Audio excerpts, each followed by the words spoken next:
Hey Mena Warriors, it's Kate and welcome back to my channel where I talk weekly about everything menopause. I follow a natural menopause route. I have nothing against HRT. Quite a lot of the ladies in my fit community take HRT, a lot of them don't. So it really depends on your preferences, your genetics and what you bring to the table. Today I'm actually going to talk about the 7 major health risks that you could face as a menopausal woman. Excuse the dogs barking in the background. It's absolute chaos here. You'll see I've got packing. I'm moving today and it's rather bonkers. So it's the first time you've come across me. Welcome to my channel. I help instill belief in you that you can actually thrive through the menopause and not just survive. I think we all assume that the menopause is going to be really, really hard, and in some instances it is. But there is so much that we can do to make sure that we support our journey through the menopause and that we take responsibility for our health. And I say that not with judgment. I know there are some people who need help and you should definitely be getting that help. But there's a lot that many of us can do and many of us aren't. We're just choosing not to. And it's sometimes easier to pop the pill. Well, I don't know about you. I'm a great believer that if we can fix the source, then we have a better outcome rather than trying to pop pills to cover up symptoms. If you can get to the bottom of the symptom, then you stand a healthier prognosis, in my humble opinion. Like I said, I have nothing against HRT at all. Some ladies need it, some ladies thrive on it. And, you know, who knows, in 20 years' time, I might be thinking, shucks, I wish I'd had HRT as well. I know that my journey through the menopause is pretty good. I haven't got too much to complain about. And so I help, that's why I share what I'm sharing, because it works for me. It works for a lot of ladies that I work with. And if you're looking for a more natural approach, you might just find this channel helpful. You can also find me on Instagram at Kate Hartley UK. If you click the link in my bio, I have masses of free resources you are welcome to download. If you decide you want help getting started with your health and fitness, fill in the link that says get my sparkle back and I will be in touch with you. So today we're talking about the 7 major health risks that affect menopausal women. Without the protective effects of hormones such as estrogen, women are literally at an increased risk for heart disease, weight gain, and other health challenges. In addition, other changes related to aging, such as slow metabolism, can increase your risk for heart disease, osteoporosis, higher levels of the bad type of cholesterol, all sorts of things like that. Women who literally had no health issues before the menopause find themselves having all sorts of different health related issues once they've started to go through the perimenopause into the menopause. Perimenopause can last up to about 10 years. The menopause is when you've officially not had a period for more than 12 months. Then technically you are postmenopausal. The menopause it really marks one day since the 12 months since you last had a period. While all women face unique risks because we're all entirely different, we have completely different genetic blueprints. I think it's useful to be mindful of the main issues that the majority of us will face as we go through into our menopausal years.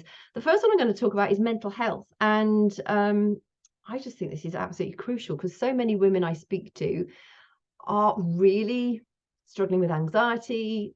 They are feeling depressed. They've not been to the doctor. Maybe they are clinically depressed. By the way, it has been proven time and time again that antidepressants that doctors prescribe to menopausal women to either help with sleep or anxiety are actually ineffective. So if you are being prescribed antidepressants and you're finding that they are not working, go back, ask again. Google it. There are so many studies out there that are showing more and more that antidepressants do not help menopausal women with low mood disorder. So just be aware of that. And I think also a lot of ladies at this stage of life have an identity crisis.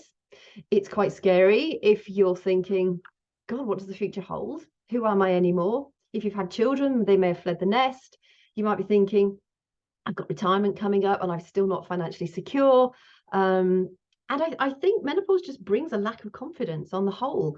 I felt it myself. I never had anxiety. I started to get anxious. I felt there are times that it's just like, I do lack confidence. And it does hit you hard. It's like a barrel of bricks. It's not like that all the time. But there are moments where it's just like, poof, Yeah, I don't like how this feeling is. So be very mindful of the fact that it's not unusual if you are having rage, serious low moods, feeling emotional. It is quite normal for this stage of life. It doesn't mean to say that you should be accepting feeling like that. If you are feeling like that in a continued way, I would suggest I find adaptogen herbs are amazing because they help us manage our stress levels, specifically cortisol, which is one of those things that plays havoc with our levels of anxiety, just that bubbling underneath the surface, the rage that happens. Adaptogen herbs help you manage stress more effectively. They will also, incidentally, help you manage belly fat because cortisol is largely responsible for belly fat. I'll talk about weight gain in a little bit. But that is one of the major factors for belly fat. So if you're feeling stressed, have a think about adaptogen herbs. I have a daily superfood shake. It has 8 adaptogen herbs in. It has pre and probiotics. So gut health is incredibly important to us for our mental health. And digestive enzymes. So if you want any more information on that too, just let me know and I can send you some information through. Now, dementia is number 2. I did one of my menopause Mondays on dementia and brain health not long ago. Menopause is the number 1 predictor of brain aging and Alzheimer's in women, which is quite scary. It is also, in the UK for sure, the number 1 cause of death in women. Now, I think, me too, a lot of us have thought, jeepers, the brain fog, is it dementia? Is it Alzheimer's that's coming on? They are not related. We do have some cognitive impairment. I stumble over my words loads. I don't really let it bother me because what's the point? It's just kind of it's what it is. I'm quite capable of functioning normally. I run a very busy business, a very successful business. I'm very busy. I am full on all the time, and somehow the brain manages to just keep up. It's not quite as quick as it used to be. I do rely on lists and on diaries and on digital schedulers so that I don't forget things, because that is my major problem, as well as names. So just know that estrogen is the master regulator of the female brain. So it's very important for brain activity. It's also anti-inflammatory. And inflammation is a marker for Alzheimer's, those plaques. We want to be focusing on things that are going to provide anti-inflammation in the body for every function of the body, not just for the brain, but specifically the brain uses glucose to, in fact, the brain has the highest metabolic turnover of any of the body's organs, and it uses glucose for energy. When we burn glucose for energy, we call something, it's called something called, we create there, you see, tripping over my words. We create free radicals. It's just a normal byproduct of metabolic workings. However, free radicals are not good for us. They create oxidative stress. So it's a little bit like metal going rusty. We don't want too much of that. So by following an anti-inflammatory diet, cutting out refined sugars, cutting out processed foods, watching how much you drink of alcohol, stop smoking if you're smoking, those sorts of things, and eating a wide range of colors, fresh fruits and vegetables, healthy meat if you eat meat, lots of legumes, the grains. Grains are bad. They're not bad. You may have some sensitivity to some grains, but grains are incredibly good for our B vitamins. B vitamins help us with our nervous system. They help with so many different aspects of a healthy functioning body. You shouldn't be cutting out food groups, full stop. If you have a certain sensitivity to food group, well, then take a different approach to it. But most of us do not need to be cutting out food groups. We need a wide range of all sorts of different things. And so, yeah, it is incredibly important also for the plasticity of the brain, growth of new cells and the ability to make new neural connections between the brain cells. Also, the quality of fat's really important for our brain health. There are different types of fat. I think we all know that. But the brain is made up of a large proportion of fat. And so should you eat a lot of fat to keep your brain healthy? You ideally want to be eating plenty of healthy fats. Healthy fats form a really important part of our nervous system. They protect our nerves, the myelin sheath around our nerves. Fat is very important, but make sure you're eating healthy fat. So Yes, some saturated fat, but it's most of all avoid the trans fats, which come in fast food and processed foods. If you're cutting those out, and a lot of salad dressings actually, if you cut those things out, you're going to be standing a good chance without making it too complicated. Okay. It's also important to understand that those ladies who are active, there was this literally massive study of thousands of women. They were followed for over 40 years, so that's one heck of a big study. And those who were active in midlife had a 30% less risk of developing dementia than those who led a sedentary life. So I know I keep saying exercise is important. It is for several levels, but also for your brain health. So make sure that you are focusing time on eating healthy foods, cutting out the rubbish stuff, and also moving your body. Number 3 is heart disease. I think often a lot of women think that breast cancer is the biggest threat once you're sort of in menopausal years. It's actually heart disease. Nearly a third of women in menopause develop some kind of heart disease, cardiovascular disease. That's quite scary. I mean, that's a heck of a lot. A key reason for that is because estrogen helps to keep our blood vessels flexible so that they contract and expand to accommodate blood flow. And once estrogen falls, well, that flexibility, that elasticity is lost. Couple that with other changes such as rises in blood pressure, which is quite normal after, well, it happens after, it's not normal, it tends to happen after the menopause. And so it can lead to increased risks for our cardiovascular disease. Again, things that you can do, you can't change your genetics. You may have a family history of heart disease. I have a family history of heart disease. I also have genetically high cholesterol. However, again, those are something in the superfoods drink that I drink has brought my cholesterol down into healthy levels. Until I started that, my cholesterol was always slightly higher. Now it's on the high end of normal, and I'm quite happy with that. But I had tried everything. I tried a low cholesterol diet. I got like 3 books that I bought from Amazon. We need healthy fats. Cholesterol is an actually very important part of our functioning. We don't want to be cutting out cholesterol. We just want to have more of the healthy cholesterol than the low density lipid cholesterol, the LDLs. Those are the bad stuff. So just make sure that you are really, you are looking after your heart. Exercise, again, is very good for our heart. Stress management. Exercise is brilliant at helping us manage stress. It gobbles up stress hormones and it releases feel-good hormones. So just be aware of the fact that your heart is a muscle. And as such, you need to work it to keep it nice and strong, but also give it a helping hand. Don't let it struggle even more by not having an active lifestyle. Number 4 is osteoporosis. Osteoporosis starts to occur around, well, before your menopause actually happens. It's a disease when the bones become brittle and they can fracture very easily. Most people know they've got osteoporosis because they've tripped over and then they've ended up with a broken leg, a broken hip, broken wrist, that sort of thing. Estrogen helps to protect our bone health. But bone loss, particularly after the sort of 3 years-ish after your last period, when you go into menopause, your bone loss is very, very rapid.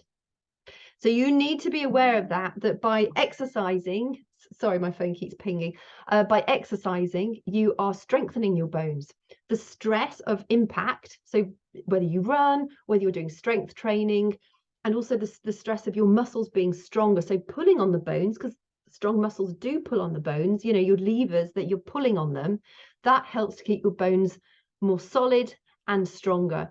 There is also a process where the osteoblasts, which are what help the cells that build the bone, are fewer after menopause, whereas the osteoclasts, which are good, they gobble up dead bone cells, but they gobble up more than the osteoblasts make. So we need to be really focusing on healthy bones and making sure that we're eating lots of calcium, lots of green leafy vegetables. If you can eat dairy, eat plenty of dairy, and get outside into the sun, because vitamin D is incredibly important. It helps us metabolize the things that we need in order to have strong and effective bone, an effective bone structure. At the end of the day, if your bone structure goes, you're buggered. My dad died of multiple myeloma and it affects the bones. And towards the end, his whole skeleton had like collapsed in on itself. And it's not a pretty sight. So you do need to make sure that you also, just to have a pain-free older age, make sure you're looking after your bones. Okay. But I think people think you have to have milk and dairy for a lot of calcium. You don't. If you're intolerant to dairy, or you just choose not to drink or eat dairy products, green leafy vegetables have high amounts of calcium, so make sure you're eating those. A lot of cereals are fortified these days with vitamin D and calcium, so make sure you're eating a good range of things that are going to help you. Canned fish as well, sardines, things like that, they're really good in calcium, so make sure you're eating plenty of calcium. Number 5 is weight gain. As our estrogen levels decrease, you'll probably notice that your bum has become and your waist is going. That is due to the falling estrogen. However, again, with exercise, you can keep your bum nice and round, and you can keep your waistline nice and slim. Another indicator, weight around the waist is not healthy. The visceral fat is the fat around your organs.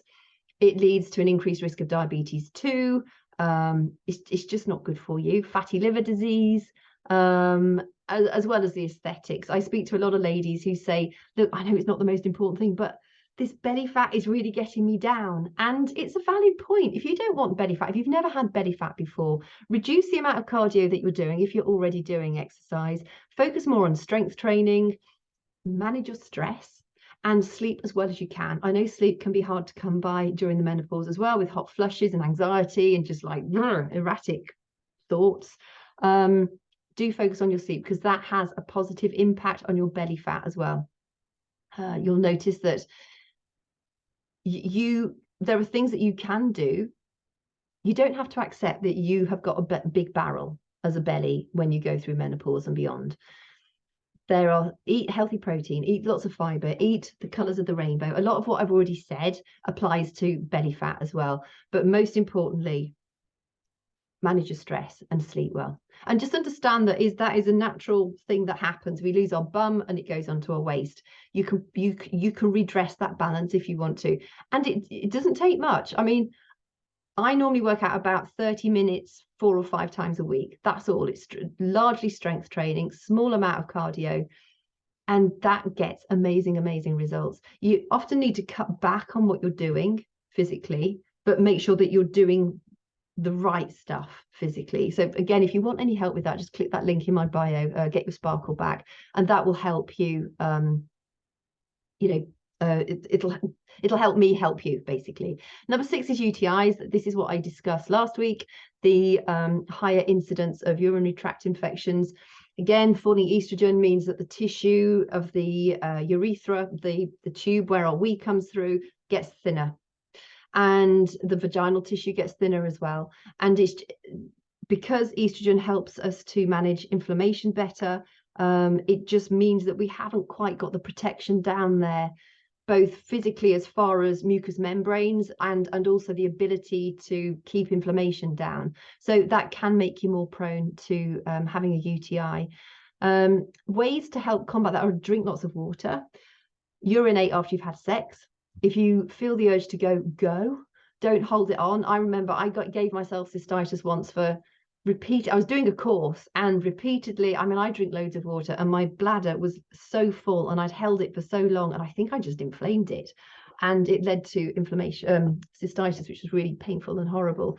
Avoid using fragrance products, avoid using douches and stuff like that. Our bodies are designed to keep a natural balance of healthy bacteria. We don't really need to interfere with that. So, if you're healthy, you shouldn't really be getting funny, strange smells. If you are, I would have a chat with your doctor and just see if there's an imbalance of bacteria. This also brings me on to healthy gut bacteria again, as well as our mental health, as well as belly fat. It's healthy bacteria. If you eat a good range of probiotics, the healthy bacteria, and prebiotics, which feed the probiotics, you will stand a reduced risk of getting UTIs, because it just helps the body's immune system overall. So be aware of that. Number 7 is urinary incontinence or pelvic floor weakness. And I'd add prolapse into that as well, because a lot of ladies at this age, whether you've had children or not, are much more susceptible to prolapse. It's the weakening of the pelvic floor. It's the weakening of the urethra. It's the weakening of the sphincter of the urethra. So the sphincter helps us hold the wee in. So, you know, you might sneeze or cough and you might leak a little bit. You might laugh loud and it just like leaks a bit.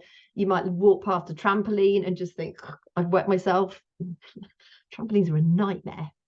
I remember the first time I went on a trampoline after I'd had my babies, and it was just like, oh my God, I've got to get off this thing. Thankfully, you can turn that around as well. You can do pelvic floor strengthening exercises. Make sure you're doing them correctly. On my YouTube channel, I have I think there's 3 or 4 different categories of pelvic floor training that you can do. Start at the beginner and work your way up. That will help you strengthen your pelvic floor, but just know that you can. And we have a front, a back, and 2 sides. So it's not just about, I say it's like a jellyfish, trying to, you know, like a jellyfish goes up. Also focus on working individual sections, so the front and the back of the sides of it. You'll find you know, you might have a stronger front and a stronger left, and you're not so strong on the back and the right. It gives you an indication of where you need to focus a bit more on. And make sure you're doing them properly, because you can also create an overly tense pelvic floor, which is also not going to be beneficial for you. That can also lead to urinary incontinence. Prolapse is when you either the bowel or the cervix or the womb or the bladder presses down through the vagina. There are various grades of prolapse. You may have a dull ache. You might just have like a drawing feeling. If you've got those, go and have a chat with your doctor. There are various things that you can do to improve prolapse. There is even surgery as a last resort, I believe. But make sure you're being supported by your healthcare provider, because that sort of thing, it can be helped a lot, and it can have a really negative impact on your life if you're living with it and you're living with it thinking, oh, I'll just make do. You don't need to make do. You can have effective treatment for it. So just make sure that you're, you know, this is really just, it's a holistic approach. It's always the same stuff. It's drink plenty of water, try and make sure your sleep is good, get to bed earlier. If you struggle with sleep or staying asleep, get to bed a bit earlier. It does make a difference. My sleep has been horrendous for the last couple of months. And I found that by going to bed slightly earlier, turning off all the screens, and I'm back to an old-fashioned book, so I'm not even reading a book on my phone anymore, it's helping me go to sleep earlier. And so when I am waking up feeling busy brain, when I finally get up, I'm not so tired that I feel sick, which has been the case of recent days. So prioritize your sleep, eat plenty of fresh fruits and vegetables, exercise, move your body. We need to move. Even if you have a fairly, you know, I talk to a lot of teachers, and I know they walk miles, don't you? If you're a teacher, you walk flipping miles. You still need to be working the upper body and your core. If you are moving house, you're going to be lifting a lot of heavy stuff. You still need to move your body properly, because you almost need to bring it back into balance, because, you know, if lifting, we need to be well balanced throughout the body is basically what I'm saying. The skeleton needs the muscular support in order for us to breathe properly, for our digestion to work properly, for us to stand upright, just for you to feel that confidence and have that energy bubbling underneath the surface. That comes from regular exercise, regular self-care, and make time for yourself too. Make sure you're focusing on stress reducing activities. For me, I exercise for stress reduction. Yoga doesn't do it for me, but I know it works for so many other people. So always know that you are a completely unique individual, and what works for somebody else may not work for you. So it is down to you to find out what works for you best, but take action. Don't sit there and think, oh, I'm going to put up with this pain that I've got here, and it doesn't matter if I wet myself every now and again. And go and get help. And if you've been prescribed antidepressants and they're not helping you, go and talk to your healthcare provider again, because it's been shown that they don't have an effect for menopausal low mood. So your mental health is the most important thing. If you haven't got this, and your physical health, I would also say, is the most important thing. But I think up here creates the decision making to work on the rest of you. So just look after yourself. Be aware that you You have choices. There are things that you can do. And if there's anything that I can help you with, please, please, please just message me. Absolutely message me. So thank you for your company. If you found this helpful, please give me a thumbs up, follow, click subscribe if you've not already done so. And if you're watching this on social media, I'd appreciate a heart, and let me know what you found helpful on this. You know, what aspect of menopause is the most difficult for you, because then I can make sure I include videos to address those issues in future weeks. So thank you for your time. Thank you for your company, and I will talk to you soon.